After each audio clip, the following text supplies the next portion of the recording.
Recordemos que la rama del protestantismo es una de las ramas de las religiones en general cristianas, de la cual estuvo Martín Lutero. Martín Lutero se enfrentó a diversos papas, o sea, en este caso a la Inquisición, fue la que estuvo detrás de él. ¿Por qué? Porque él predicaba lo que estaba en la palabra de Dios, en la Biblia, y no estaba buscando la forma de crear una religión en la que se cambiaran las doctrinas, o se modificara algo, o se agregara algo a las doctrinas de la Biblia. Por tanto, Martín Lutero, por eso es que fue precisamente perseguido y se enfrentó a todos esos agentes que se oponían, o que esos agentes tachaban a todas aquellas personas que no hacían o realizaban las doctrinas que ellos tenían ya prescritas.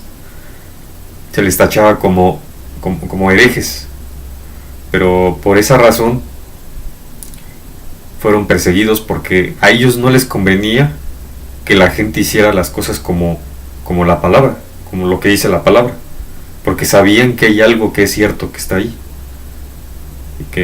y que por esa razón todos los que no son creyentes, que son ateos, que son de diversos tipos de denominaciones o sectas religiosas, que también son religiones, las sectas, a fin de cuentas, es un tipo de costumbre o hábito que se da.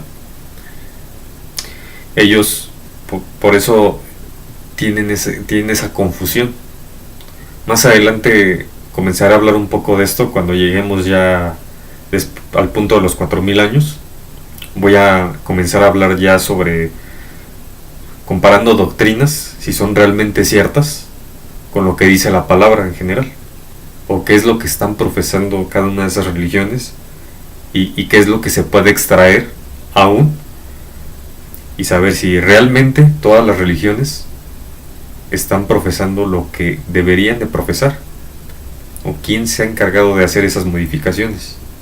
Por tanto, el protestantismo es una rama importante que ellos seguían. Hablo de que seguían lo que decía la palabra, porque actualmente todo esto ha cambiado, pero no voy a entrar por el momento a profundidad sobre este concepto, sobre estos temas, para poder continuar con la cronología. Otto Eisfeld, él fue un teólogo protestante, como dice aquí, como lo he mencionado, conocido por su trabajo en el Antiguo Testamento y la historia religiosa comparada de Oriente Próximo. Su magistral libro de 860 páginas, El Antiguo Testamento, una introducción, que proporciona una detallada evaluación literario-crítica de la historia de la formación de cada parte del Antiguo Testamento sobre la base de la hipótesis documental, ha sido llamado el mejor de su tipo. Aquí habla acerca de su vida. Ustedes pueden profundizar en esta parte si así ustedes lo quieren continuar. Y en la parte de su trabajo dice que fue uno de los principales representantes del enfoque literario y crítico en la crítica bíblica. Vamos a ver qué significa la crítica bíblica. Es el estudio e investigación académica de las escrituras bíblicas que busca hacer judíos discernidores sobre estos escritos. Ver los textos bíblicos como piezas ordinarias de la literatura, en lugar de apartarse de otra literatura. Como en el punto de vista tradicional, se pregunta cuándo y dónde se originó un texto particular, cómo, por qué, por quién, para quién y en qué circunstancias se produjo, qué influencias estaban trabajando en su producción, qué fuentes se usaron en su composición y qué mensaje estaba destinado a transmitir. Va a variar ligeramente dependiendo si el foco está en la Biblia hebrea, el Antiguo Testamento, las letras del Nuevo Testamento o los evangelios canónicos. También juega un papel importante en la búsqueda de un Jesús histórico. También aborda el texto físico, incluido el significado de las palabras y la forma en que se utilizan, su preservación, historia e integridad. La crítica bíblica se basa en una amplia gama de disciplinas académicas que incluyen la arqueología, la antropología, el folclore, la lingüística, los estudios de tradición oral y los estudios históricos y religiosos. La crítica bíblica, definida como el tratamiento de textos bíblicos como artefactos naturales en vez de sobrenaturales, surgió del racionalismo de los siglos XVII y XVIII. En el siglo XIX se dividió entre la crítica superior, el estudio de la composición y la historia de los textos bíblicos, y la crítica inferior, el examen minucioso del texto para establecer sus lecturas originales o correctas. Estos términos ya no se usan y la crítica contemporánea ha visto surgir nuevas perspectivas que se basan en enfoques sociológicos, literarios y multidisciplinarios para abordar los significados de los textos y el mundo más amplio en el que fueron concebidos. A veces se hace una división entre la crítica histórica y la crítica literaria. La crítica histórica busca ubicar el texto en la historia. Hace preguntas tales como ¿cuándo se escribió el texto?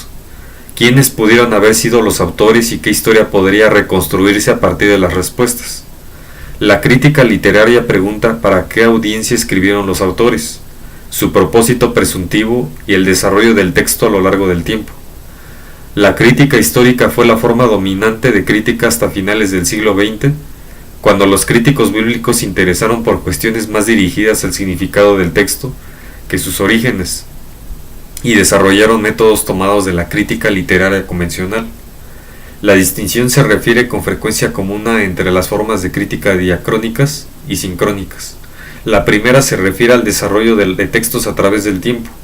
Los últimos traen los textos tal como existen en un momento particular. Frecuentemente la llamada forma final, que significa el texto de la Biblia como lo tenemos hoy. Sabemos que en general la Biblia tiene tantas traducciones, miles de traducciones, que por algo se han hecho. Y que por una razón hay tantas traducciones que para que el Evangelio se dé a través de diversos países. Y hay alguien que ha movido todo esto y no es una persona humana la que ha movido todo esto, sino que es alguien que conocemos como Dios y que ha movido esto para que así sea. Vamos a continuar. Métodos y perspectivas. Los métodos críticos y las perspectivas que se encuentran ahora son numerosos, y la siguiente descripción general no debe considerarse exhaustiva. Crítica textual. La crítica textual, a veces todavía llamada crítica inferior, se refiere al examen del texto mismo para identificar su procedencia o rastrear su historia. Toma como base el hecho de que los errores inevitablemente se deslizaban en los textos a medida que generaciones de escribas reproducían sus manuscritos. Recordemos lo que mencioné de los escribas. La mano de los escribas, que está mencionado en el libro de Jeremías. Debemos ser cuidadosos, aunque hay cosas que a veces quieren ocultarnos.